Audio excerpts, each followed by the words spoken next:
नौकर जोर लगा लगाकर मेरा मसाज करता। मैं उसको पैसे पकड़ाती तो कहता, रहने दो मालकिन, वसूली रात को करूंगा। मैं कुछ समझ नहीं पाती। जैसे जैसे वह मसाज करता मुझ पर खुमारी बढ़ती ही जाती और मैं सुकून से गहरी नींद सो जाती। लेकिन एक रात मुझे नींद नहीं आई। मेरे तो होश उड़ गए जब उस रात मसाज करते करते उसने, मेरा नाम दामिनी है, मैं बहुत खूबसूरत थी, इसीलिए शादी से पहले हर दिन मेरे लिए रिश्ता आता था। मैं अपने माँ बाप की इकलौती बेटी थी, इसलिए मेरा बाप चाहता था कि मैं डॉक्टर बनकर उसका नाम रोशन करूं। मगर जब मेरे लिए इतने अच्छे रिश्ते आते थे तो मेरी माँ मुझे कहती कि तुम अपनी पढ़ाई छोड़ दो ताकि मैं तुम्हारी शादी कर दूं। मगर मैं अपनी माँ से कहती थी कि मुझे तो डॉक्टर बनना है। मगर ये सुनकर मेरी माँ को गुस्सा आ जाता था और वह कहती थी कि तुम अभी शादी कर लो, ये डॉक्टर की पढ़ाई बाद में कर लेना। मगर मेरा बाप नहीं मानता था, इसलिए मेरी माँ एक बुजुर्ग बाबा के पास गई और उनसे कहा कि मैं अपनी बेटी की शादी करना चाहती हूँ। मगर उसका बाप नहीं मान रहा। कोई ऐसा ताबीज दो कि उसका बाप शादी के लिए फौरन मान जाए। उस बुजुर्ग ने मेरी माँ से 2000 रुपए लिए और ऐसा ताबीज दिया कि मेरा बाप मेरी शादी के लिए फौरन मान गया। ये रिश्ता दरअसल मेरे बाप के दोस्त ने अपने बेटे के लिए मांगा था और कहा कि आपकी बेटी शादी के बाद भी डॉक्टर बन सकती है। ये सुनकर मेरे बाप ने उससे शादी के लिए फौरन हाँ कह दिया और मैं विदा होकर अपने ससुराल आ गई। मेरे ससुराल वाले बहुत अमीर थे, इसलिए मैं और मेरे पति अलग घर में रहते थे। मेरा पति अपने बाप का बिजनेस संभालता था, इसलिए वह सुबह से शाम तक बिजी रहता था। मैं उसके घर गई तो वहाँ का ऐशो आराम देखकर मैं चौंक गई। मेरे पति ने मेरी सेवा के लिए कई नौकरानियां रखी हुई थी, मगर उसका एक नौकर धीरे धीरे मेरे करीब आने लगा। उस नौकर ने मुझसे कहा कि मैं यहाँ काफी सालों से काम कर रहा हूँ और आपके ससुराल वाले मुझे बिल्कुल घर के मेंबर की तरह ही समझते हैं। ये सुनकर मैंने भी उसे खास अहमियत देना शुरू कर दी। वह एक दिन मेरे कमरे में आ गया। मैं अभी तक बिस्तर में लेटी हुई थी। उसने मुझे थका थका देखा तो कहने लगा कि आप लेटी रहो, थक गई होगी, अगर आपको एतराज ना हो तो मैं आपके पैर दबा दूं। यह सुनकर मैं चौंक गई। मैं खूबसूरत थी, जवान थी, लेकिन मुझे मेरे पति के अलावा किसी मर्द ने नहीं छुआ था और ना ही मैंने किसी नौकर से कभी अपने पैर दबवाए थे। इसलिए मैंने फौरन मना कर दिया, क्योंकि मुझे अच्छा नहीं लगता कि कोई पराया मुझे छुए। यह सुनकर वह चुप हो गया और मेरे कमरे से चला गया। तभी मुझे एहसास हुआ कि मैंने उसकी बात का जवाब बहुत सख्ती से दिया था। शायद वो पहले भी मेरे ससुराल में ऐसे काम करता होगा, मगर मैंने साफ इनकार करके उसका दिल तोड़ दिया था। दरअसल मैं बहुत नरम दिल थी, इसलिए मुझे बाद में अफसोस होने लगा। मैं उसके बारे में सोचने लगी कि यह नौकर तो काफी जवान और खूबसूरत है, मुझे इससे पैर नहीं दबवाना चाहिए था। शायद मेरे पति को यह बात अच्छी ना लगे। अगले दिन भी ऐसा हुआ। नौकर ने यही बात मुझे दोबारा कहा। मैं उस दिन बहुत थकी हुई थी, इसलिए मैंने अपने पैर बिस्तर से नीचे कर लिए और उससे कहा कि तुम मेरे पैर दबा दो। यह सुनकर वह खुश हो गया और उसने मेरे पैर दबाने शुरू कर दिए। वह इतने धीरे धीरे पैर दबा रहा था कि मुझे फिर से नींद आने लगी। ये देखकर वह नौकर कहने लगा, मालकिन आपको नींद आ रही है, आप बिस्तर पर लेट जाओ, मैं आपके पैर दबाता रहूंगा। मैं जैसे मदहोशी में थी, इसलिए फौरन बिस्तर पर लेट गई। वह नौकर बिस्तर पर आ गया और मेरे पैर दबाने लगा। उसके बाद मुझे होश नहीं रहा और मैं सो गई। मुझे नहीं पता था कि मैं कितने घंटे सोती रही। मेरी आंख खुली तो मैंने देखा कि वह नौकर अभी तक मेरे पैर दबा रहा था। ये देखकर मुझे उस पर तरस आ गया और मैंने हाथ बढ़ाकर अपना पर्स खोली और कुछ नोट निकाले और उस नौकर के हाथ में रख दिए। ये देखकर वह शर्माने लगा। मालकिन, आप मुझे पैसे देकर शर्मिंदा कर रही हैं। मेरी सैलरी अच्छी है, मुझे इन पैसों की जरूरत नहीं है। ये सुनकर मैंने उससे कहा कि ये पैसे तुम्हारी मेहनत के हैं। ये सुनकर उस नौकर ने मुझसे वह पैसे लिए और मेरे कमरे से निकल गया। मेरा पति रात को देर से आता था, इसलिए मैंने शाम को फिर उस नौकर को अपने कमरे में बुलाया और उससे कहा कि तुम्हारी मालिश से मुझे बहुत अच्छी नींद आती है, इसलिए जब तक मेरा पति घर नहीं आ जाता तब तक तुम मेरे कमरे में ही रहना। शायद नौकर को पैसे का लालच आ गया था, इसलिए वह मेरी बात सुनकर खुश हो गया और कहने लगा, मैं तो आपका मामूली सा नौकर हूँ, जैसा आप कहोगे मैं वैसा ही करूँगा। आपके पैर दबाता रहूंगा ताकि आपकी थकान उतर जाए और आपको सुकून मिले। ये सुनकर मैंने उससे कहा कि तुम्हारे हाथों में जादू है, इसलिए तो मेरी सारी थकावट उतर जाती है। एक दिन नौकर ने मुझसे कहा कि आपकी सास भी कभी कभी मुझसे मसाज करवा लेती थी। ये सुनकर मैं चौंक गई। मुझे मेरी सास ऐसी नहीं लगती थी, मगर वह नौकर झूठ बोलने वाला नहीं लगता था। मुझे ससुराल आए 1 महीना होने वाला था, इसलिए मैंने नौकरों को परख लिया था। वह मुझे हर बात सच ही कहता था। मेरे घर में नौकरानियां भी काम करती थी, मगर वह झूठी और बेईमान थी। वह मुझसे जो बात सुन लेती थी उसे पूरे मोहल्ले में मशहूर कर देती थी, इसलिए मैं उन्हें अपने कमरे में नहीं आने देती। ये नौकर इस घर का पुराना नौकर था, इसलिए मैं उस पर भरोसा करती थी। नौकर भी मेरे कमरे में आता था, मगर अपनी नजरें झुकाकर रखता था। वह मेरे जिस्म को हाथ लगाता, मगर उसकी नीयत खराब ना थी। ऐसा हर रात होता था। एक दिन मैंने अपने पति से कहा कि जब से हमारी शादी हुई है हम कहीं घूमने फिरने नहीं गए। ये सुनकर मेरे पति ने कहा कि जब से हमारी शादी हुई है तुम भी तो हर वक्त नींद में रहती हो। मैं रात को घर आता हूँ तो तुम गहरी नींद में होती हो। दिन को मेरे पास वक्त नहीं होता और रात को मेरे घर आने से पहले तुम सो जाती हो। ये सुनकर मैं अपने दिल में सोचने लगी कि यह सब नौकर की मालिश की वजह से हो रहा था। मेरे पति की शिकायत सही थी। मुझे रोज रात को अपने पति के लिए जागना चाहिए था। उस दिन मैंने फैसला किया कि आज रात जब नौकर मुझे मालिश के लिए कहेगा तो मैं इनकार करूंगी, ताकि मुझे नींद ना आए और मैं अपने पति के आने तक जागती रहूं। शाम हुई तो मैंने नहाकर खुद को खूब तैयार किया और दुल्हन बनकर बिस्तर पर बैठ गई। नौकर मेरे कमरे में आया तो उसने मुझे मालिश के लिए पूछा, मगर मैंने साफ इनकार कर दिया। मेरी बात सुनकर वह कुछ उदास हो गया और वापस चला गया। कुछ देर बाद नौकर मेरे कमरे में आया तो उसके हाथ में दूध का गिलास था। मैंने खाना नहीं खाया था, इसलिए फौरन दूध पी ली और अपने पति का इंतजार करने लगी, मगर मुझे नींद आ गई और मैं सो गई। सुबह में जागी तो नौकर फौरन मेरे कमरे में आया और कहने लगा, मालकिन आपके लिए नाश्ता लेकर आऊं। ये सुनकर मैंने अपने पति के बिस्तर की तरफ देखा, वह खाली था। ये देखकर नौकर कहने लगा, मालिक को जरूरी काम था, वह नाश्ता करके चले गए। ये सुनकर मेरा मूड खराब हो गया। मैं रात भर उसका इंतजार करती रही, मगर वह सुबह होते ही ऑफिस चला गया। मैंने नौकर से कहा कि मेरे लिए चाय ले आओ। नौकर कमरे से बाहर निकल गया। तभी मैंने अपने जिस्म की तरफ देखा तो चौंक गई। रात को मैंने दुल्हन का कपड़ा पहना हुआ था, मगर अब मेरे जिस्म पर कोई और कपड़े थे। मगर मैंने अभी जेवरात पहने हुए थे। मेरा सर भारी होने लगा। मुझे ये सोचकर चक्कर आने लगे कि रात को मेरे साथ क्या हुआ था और मेरे कमरे में कौन था और उसने मेरे साथ क्या किया था। मगर मुझे कुछ याद ना आया। मेरा दिल घबराने लगा और मैंने अपना सर पकड़ लिया। मेरा पूरा जिस्म दर्द कर रहा था, इसलिए नौकर चाय लेकर आया तो मैंने उससे कहा कि मेरा जिस्म दबा दो। यह सुनकर वह बिस्तर पर आ गया और मुझे दबाने लगा। उस दिन मैं देर तक बिस्तर पर पड़ी रही। उस दिन मेरे पति अचानक घर आ गए। मैंने उसे देखा तो उस पर बरस पड़ी। मैं रात को तुम्हारे लिए दुल्हन बनकर जागती रही, मगर तुम नहीं आए। ये सुनकर मेरे पति कहने लगे, मैं रात को कमरे में आया तो तुम गहरी नींद में थी, इसलिए मैंने तुम्हें नहीं जगाया। ये सुनकर मैं चौंक गई, मगर मेरे कपड़े किसने बदली किए और नींद पूरी होने के बावजूद मेरा जिस्म क्यों दर्द कर रहा है। मैं उलझ गई थी। मेरे पति कहने लगे, अच्छा ठीक है, मूड खराब करने की जरूरत नहीं है। मुझे आज रात एक काम के सिलसिले में बाहर जाना है, इसलिए देर हो जाएगी, मगर अभी मेरे पास 3-4 घंटा फ्री है। अगर तुम कहो तो हम अभी कहीं बाहर जा सकते हैं। ये सुनकर मेरा मूड खुद ब खुद ठीक हो गया और मैं सारी रात वाली बातों को भूलकर खुश हो गई। शादी के बाद यह पहला मौका था कि मैं अपने पति के साथ कहीं बाहर जा रही थी। मैं जल्दी जल्दी तैयार होने लगी, जबकि मेरा पति गाड़ी में बैठकर मेरा इंतजार करने लगा। उस वक्त नौकर मेरे कमरे में आ गया और मुझसे पूछा, मालकिन आप कहीं जा रही हैं क्या?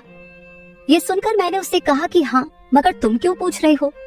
ये सुनकर नौकर कहने लगा, मैं आपका नौकर हूँ, मगर आपको यही सलाह दूंगा कि आप बाहर नहीं जाओ, क्योंकि आपका जिस्म थक जाएगा। ये सुनकर मुझे गुस्सा आ गया और मैंने उससे कहा कि तुम मेरे नौकर हो, मेरे पति बनने की कोशिश मत करो। ये कहकर मैं बाहर चली गई। ना जाने मुझे किस बात पर गुस्सा आ गया था। मैंने उस नौकर को खूब खरी खरी सुना दी। वह भी अपनी औकात जान गया था। तभी तो मैं जब घर आई तो वह मेरे सामने नहीं आया। मेरे पति मुझे गेट पर उतारकर वापस बाहर जा चुके थे। जबकि मैं अंदर आई तो मेरा सारा जिस्म बुरी तरह दुख रहा था। शायद मेरे जिस्म को मालिश की आदत हो गई थी। तभी तो रात होते ही वह मालिश के लिए तड़पने लगता था, लेकिन मैंने उस नौकर को नाराज कर दिया था, इसलिए आज वह मेरी मालिश करने नहीं आया। मगर मुझे उसकी जरूरत थी, इसलिए मैंने एक नौकरानी को बुलाया और उस नौकर को बुलाने को कहा। थोड़ी देर गुजरी थी कि वह नौकर मेरे कमरे में आ गया, मेरे बिस्तर पर बैठ गया और चुपचाप मेरे पैरों को दबाने लगा। ये देखकर मुझे शर्मिंदगी हुई। मैंने उसे इतना बुरा भला कहा, मगर उसने मेरी बात को बिल्कुल बुरा नहीं माना। मैंने उसे चुप देखा तो कहने लगी, मुझे उस वक्त पता नहीं क्या हो गया था, इसलिए मैंने तुम्हें खरी खरी सुनाई। मैं इतने दिनों के बाद अपने पति के साथ कहीं बाहर जा रही थी, इसलिए मुझे तुम्हारा टोकना अच्छा नहीं लगा, इसलिए मुझे माफ कर दो।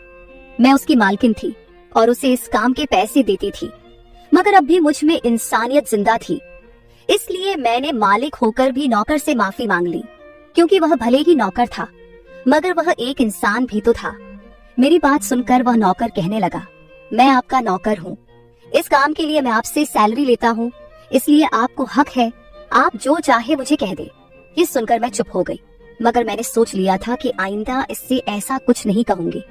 वह उस रात देर तक मेरी मालिश करता रहा और फिर मुझे नींद आ गई। मुझे नहीं पता था कि नौकर मेरे कमरे से कब निकला और कब मेरे पति घर पर आए। मैं सुबह उठी तो मेरा पति बाथरूम में था और बाहर जाने के लिए तैयार हो रहा था। मैं उसे हैरानी से देखने लगी। पता नहीं आजकल मुझे क्या हो रहा था। नौकर की मालिश से मुझे इतनी गहरी नींद आती कि मुझे किसी बात का होश ना रहता था। मुझे इस बात का भी पता नहीं चलता था कि मेरा पति कब कमरे में आता था। मैं सोचने लगी कि इस नौकर की मालिश में ऐसा क्या जादू था कि वह मेरे पति के आने से पहले ही मेरी मालिश करता, तो मैं अचानक गहरी नींद में सो जाती थी। सुबह जब मैं उठती तो मेरा सर भारी महसूस होता और मैं चलने फिरने के काबिल नहीं रहती। मगर यह बात मैंने अपने पति को नहीं बताई, क्योंकि मैं नहीं चाहती थी कि ये बात मेरे पति को पता चले कि मैं उस नौकर से मसाज करवाती थी। एक दिन मेरा पति दिन के वक्त घर पर ही रहा। मैंने नौकर से घर के सारे काम करवाए, अपने कमरे में नहीं आने दिया। नौकर भी घर के सारे काम करता रहा और मसाज वाली बात किसी के सामने अपने मुंह से नहीं निकाली। मैं भी चाहती थी कि यह बात किसी को पता ना चले। इस दौरान जब मेरा पति घर से बाहर जाता था, मैं उस नौकर को कमरे में बुला लेती थी। मगर एक दिन मेरा पति अचानक ही घर आ गया और मैं कमरे में थी। यह देखकर मैं बहुत घबरा गई और सोचा कि पति के आने से पहले नौकर को भगा दूं। मगर यह नौकर भी बड़ा समझदार था। मेरे पति के आने से पहले दूसरे काम पर लग गया और मेरे पति को कुछ पता नहीं चला। मैं मसाज घर की नौकरानियों से भी करवा सकती थी, मगर उस नौकर के हाथ में क्या जादू था कि मैं उसे हर रोज अपने कमरे में बुला लेती थी। मुझे पता नहीं क्या हो जा रहा था। जिस रात मैं नौकर से मसाज नहीं करवाती थी, उस रात मेरे पूरे जिस्म में दर्द हो जाता था। सुबह में जागती तो मेरा सर भारी हो जाता था और मुझे थकान भी हो जाती थी। एक रात मैंने नौकर से मालिश करवाई और गहरी नींद सो गई। सुबह मेरी आंख खुली तो फिर से मेरे कपड़े चेंज हो चुके थे। ये क्या माजरा था? ऐसा कौन करता था? क्या मेरा पति मेरे साथ ऐसा कर रहा था? मैं सोच में पड़ गई। मैंने शीशे के सामने जाकर देखा तो चौंक गई। मेरे पूरे जिस्म पर लाल निशान पड़ गए थे। यह कैसे निशान थे? मैं अपने जिस्म पर हाथ फेरने लगी। मैं जैसे उस निशान को मिटाना चाहती थी, मगर ऐसा न हुआ। अगले दिन फिर मैंने अपने जिस्म को देखा कि निशान खत्म होने के बजाय फैलने लगे थे। मैं घबरा गई। तभी मेरे कमरे में नौकर आ गया और उसने मुझे मालिश को कहा। मैं उस निशान को छुपाना चाहती थी, इसलिए उससे कहा कि आज तुम सिर्फ मेरे पैर दबा दो। उसने मुझसे कुछ नहीं पूछा, मगर मैं अंदर ही अंदर डर रही थी। किसी दिन मेरे पति ने यह निशान देख लिए तो मैं उसे क्या जवाब दूंगी। मैं ये सोच सोचकर थक चुकी थी, इसलिए मैंने तकिए पर पैर रख दिए। नौकर मेरा मसाज करने लगा। मेरी आंखें नींद से बंद होने लगी थी। तभी मुझे नौकर ने ऐसी बात कह दी जिसे सुनकर मेरे होश उड़ गए। उसने मुझसे कहा, मालकिन आप मुझे बहुत अच्छी लगती हो। मेरी आंखें बहुत बोझल होने लगी थी। मुझे उसकी बात समझ नहीं आई और फिर मैं गहरी नींद सो गई। सुबह मेरी आंख खुली तो मेरा पति भी बिस्तर में लेटा हुआ था। मेरा सर भारी हो रहा था और जिस्म दर्द से छूट रहा था, मगर उसके बावजूद मैं अपने पति के करीब गई और उसे धीरे से उस निशान के बारे में बता दिया। मैंने सोचा कि यह निशान बढ़ रहे थे, इसलिए मुझे यह बात अपने पति को बता देनी चाहिए। ये सुनकर मेरे पति ने मेरे जिस्म से कपड़ा हटाया तो वह उछल पड़ा। वह मुझसे दूर हो गया और कहने लगा, तुमने मुझे धोखा दिया है, बेवफाई की है और तुम्हें उसी की सजा मिली है। यह कोई बीमारी नहीं है, बल्कि तुम्हारा गुनाह है। मुझ में क्या कमी थी जो तुमने दूसरा मर्द तलाश कर लिया? मैं काम में बिजी था मर तो नहीं गया था कि तुमने एक और चक्कर चला लिया। ये सुनकर मैं हक्का बक्का रह गई। मैंने उससे कहा कि यह आप कैसी बातें कर रहे हैं, मैं बेकसूर हूँ। मगर मेरा पति हंसने लगा और कहने लगा, ये निशान बता रहे हैं कि तुम गुनहगार हो, इसीलिए मेरे घर से निकल जाओ, मैं तुम्हें तलाक के पेपर भेज दूंगा। उसने मुझे धक्के मार मार कर घर से निकाल दिया। मैं रोते हुए अपने माँ बाप के घर आ गई और उन्हें अपनी बेगुनाही का यकीन दिलाया। वे मेरे अपने थे, इसलिए उन्होंने यकीन कर लिया। उन्होंने कहा कि वह मेरे पति से बात करने जाएंगे, मगर उनके जाने से पहले ही तलाक के कागज आ गए और मेरी हंसती मुस्कुराती दुनिया उजड़ गई। मैं इसका जिम्मेदार किसको ठहराती?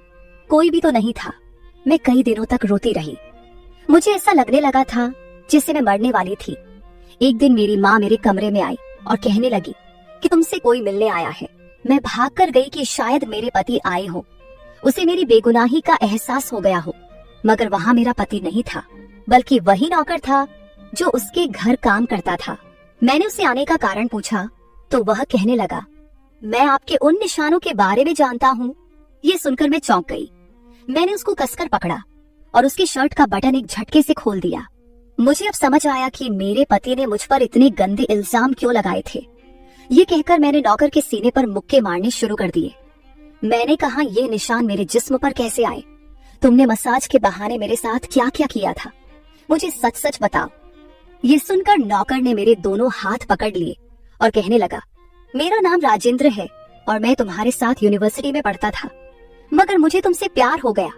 मैं भी डॉक्टर बनना चाहता था और मैंने सोचा था कि जब हम दोनों डॉक्टर बन जाएंगे तो मैं तुम्हारे बाप से तुम्हारा हाथ मांग लूंगा। मगर एक दिन तुम्हारी सहेली की जुबानी मुझे पता चला कि तुम्हारी माँ तुम्हारी शादी जल्द करना चाहती है, इसलिए मैंने डर कर तुम्हारे घर रिश्ता भेजा। मगर तुम्हारे बाप ने इनकार कर दिया और कहा कि मैं अपनी बेटी की शादी तब करूंगा जब वह डॉक्टर बन जाएगी। इसलिए मैं टेंशन फ्री होकर अपनी पढ़ाई करने लगा। मुझे एक हफ्ते के लिए अपने कजिन की शादी के लिए शहर से बाहर जाना पड़ा। तभी तुम्हारी शादी हो गई। वह यह सब मुझसे कह रहा था और मैं चुपचाप उसे देख रही थी। जब मैं वापस आया तो मेरी मोहब्बत किसी और की दुल्हन बन चुकी थी। मैं तुम्हारे प्यार और दीवानगी में तुम्हारे ही घर का नौकर बन गया ताकि मैं तुम्हारे करीब रह सकूं। मैं तुम्हारे करीब आना चाहता था, इसलिए मसाज के बहाने तुम्हारे कमरे में आ जाता था और रात को तुम्हारे दूध में बेहोशी की दवा मिला देता था ताकि तुम सोती रहो और तुम्हारा पति तुम्हारे करीब ना आ सके, क्योंकि तुम मेरी थी। मैं तुम्हें किसी और के करीब नहीं देख सकता था। ये सुनकर मैं हक्का बक्का रह गई। क्या तुमने मेरे साथ कभी कुछ गलत किया? ये सुनकर उसने मेरा हाथ अपने सर पर रख लिया और कहा, मैं तुमसे प्यार करता था, इसलिए तुम्हारी इजाजत के बगैर मैं तुम्हारे साथ कुछ नहीं करना चाहता था। ये सुनकर मैंने उस निशान की तरफ इशारा किया जो हम दोनों के जिस्म पर थे। ये सुनकर वह हंस दिया और कहा कि मैं डॉक्टर हूँ और यह सिर्फ इन्फेक्शन है। ये मैंने इसलिए किया ताकि तुम्हारे पति को हम दोनों के ऊपर शक हो जाए। ये कहकर उसने मुझसे माफी मांग ली और मैंने पूरे 1 साल उसे सजा देने के बाद माफ कर दिया और फिर उसके साथ शादी कर ली। तो मेरे प्यारे दोस्तों, ये थी हमारी आज की छोटी सी कहानी। आपको ये कहानी कैसी लगी कमेंट करके जरूर बताएं। अगर आपको ये कहानी पसंद आई हो तो इसे लाइक करें और अपने दोस्तों के साथ शेयर करें। अगर आप ऐसी ही और भी इंटरेस्टिंग और रोमांटिक कहानियां सुनना चाहते हो तो चैनल को सब्सक्राइब जरूर कर ले और बेल आइकॉन ऑन कर ले ताकि आपको मेरी हर कहानी समय पर मिल सके। कल मिलेंगे एक और नई कहानी के साथ। धन्यवाद।